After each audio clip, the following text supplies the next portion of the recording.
So what is up guys? So ngayon pupunta tayong Umingan para bigyan ng Noche Buena package ang ating beneficiary ng Bahay Nihan project. So mi-meet up ko ngayon si Dads. Sasamahan ko siya para ibigay yung Noche Buena package.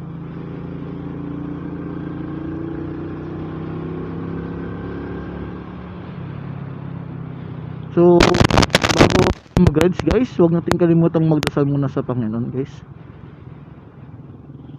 Kasi natin mag-pray para safe ang lakad.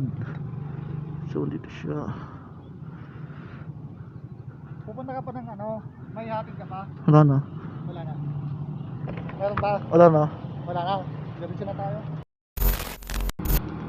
So ayun guys, nasa loob ng box ni Dads yung ibang grocery, tapos nasa bag ko yung iba. So on the way na kami ngayon sa on the way na kami sa Umingan. So bali pupunta pa pala kami ng ng Rosales bago mag-Umingan guys, kasi may meet pa kami doon. Kasama naming maghatid ng Noche Buena package. Sana matuwa yung ating beneficiaries guys. Kunting tulong bago ang ating big project na Bahay Nihan project. Sana okay lang yung audio ko para hindi naman sayang to.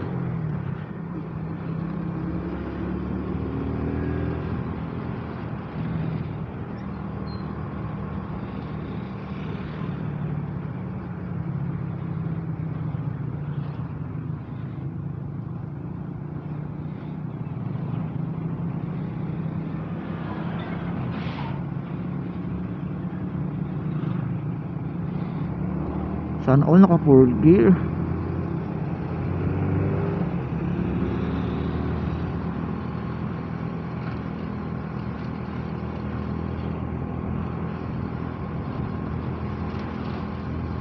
Ba't tayo niya bilisan? Nakalalayan niya ako. Porket 150 yung sayo.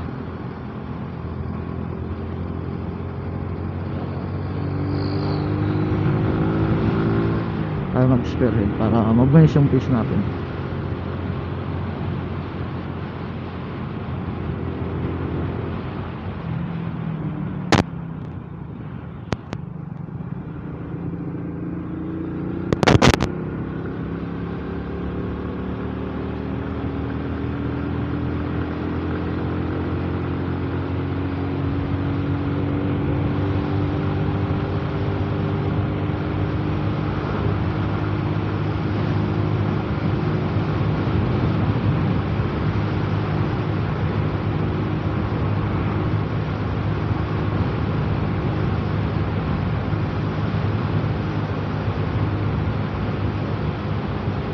So guys, update ko na lang kayo kapag andun na kami sa Rosales.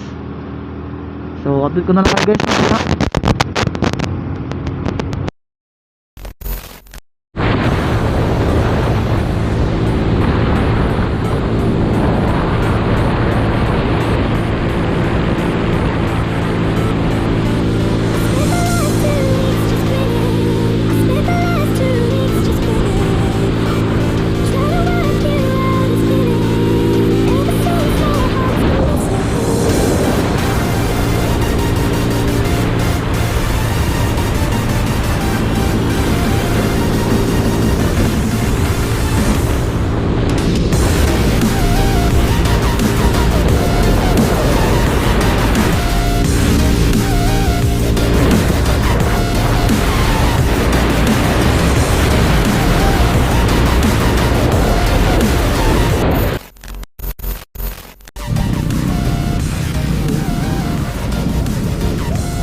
Huminto ka? Huminto ka ba? Hindi.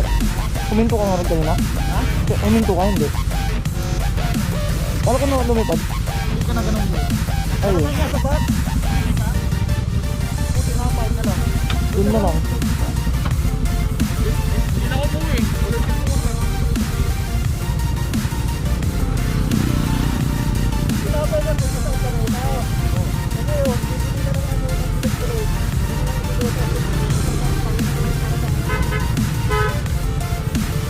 May pasok ka? Oo, may pasok kaya. Ako nakakatunog siya. Ako dito. Pupunta pa tayo sa ano, sa metro.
So guys, nandito na tayo guys.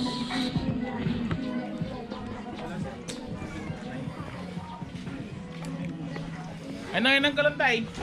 Nag-anak buhay kasi siya. Sama nga rin mo rin tao kasi pag nag-chewy namin kami sa mga buwan. Ayaw ba? Pinagdiok mo kumantay. Hindi lang pinag-diok. 24 ta. Tamong gamit ito no March 28 pa ilang gamit si Kuwana. Opo. Gata. Kaya pala yung bakla yun, nasa bakso ah. Hindi kasi eh. Inong baka naman. Saan natin?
So guys, ito yung ating bibigyan na ano package.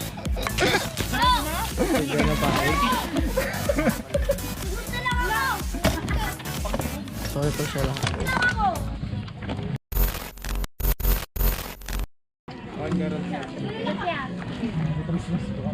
Merry Christmas po. Bali, Igbat na mataw din niya. ano? Bali po sa ano, kasi kayo po yung napili namin na mahandulan ng konting regalo sa darating na taon. Bali, sa pagagantahin pa namin yung bahay, no? Kasi pupunta kami dito ng March 28. Yun yung actual program namin na pupunta dito. Kasama namin yung mga ibang riders para makamitom ng pondo para maayos ko yung bahay niya. Pero by January, babalik ako dito siguro. Kausapin ko si Mingga para makukuha ng permit. Kasi hindi pwedeng pupunta sa isang bayan na pag walang permiso sa munisipyo. Kaya yun, by January pupunta ako dito. Tapos coordination sa kay Mayor, tapos sa police, tapos kay barangay captain. So guys, ito po yung binigay natin. Ito po yung bahay. Sila po maging beneficiary po natin ng bahay Ihan project po. So guys, ito po ang ating bahay ng ating beneficiary. Soon bibigyan po natin sila ng maayos na tirahan. So ito po yung kanyang anak. Sir, kano mo ng anak? Nagarap kami natin. Nagbablaga kami. May battery ka pa? Ante, si Uncle Laime, laging dumadaan dun sa akin. Kaya lagi kong tinatawag ko.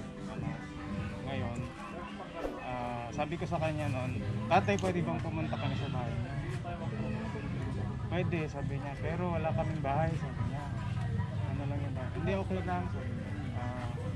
Kasama ko yung mga riders na pupunta ko masyal. Pwede bang bisitahin ka namin doon, sabi niya. Sabi ko sa kanya, oh, pwede, sabi niya. Tapos yun, hindi ko kasi ma-follow up na lagi siyang, nung dumadaan siya, busy na kasi kami sa trabaho.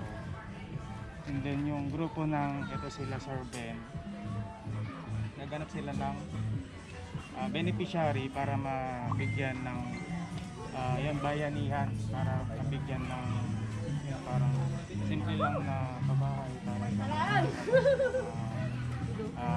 medyo tapos na. Then na-recommend ako po si tatay noon. Nalapit ko kay Sir Ben hanggang sa family. Yan nga, hindi din nila naabutan kasi si tatay noon. Nagpili sila ng beneficiary. Si tatay nga po yung pili. Kasi nirecommend ako siya at saktong-sakto, tamang-tama naman dun sa program. Sa Orcop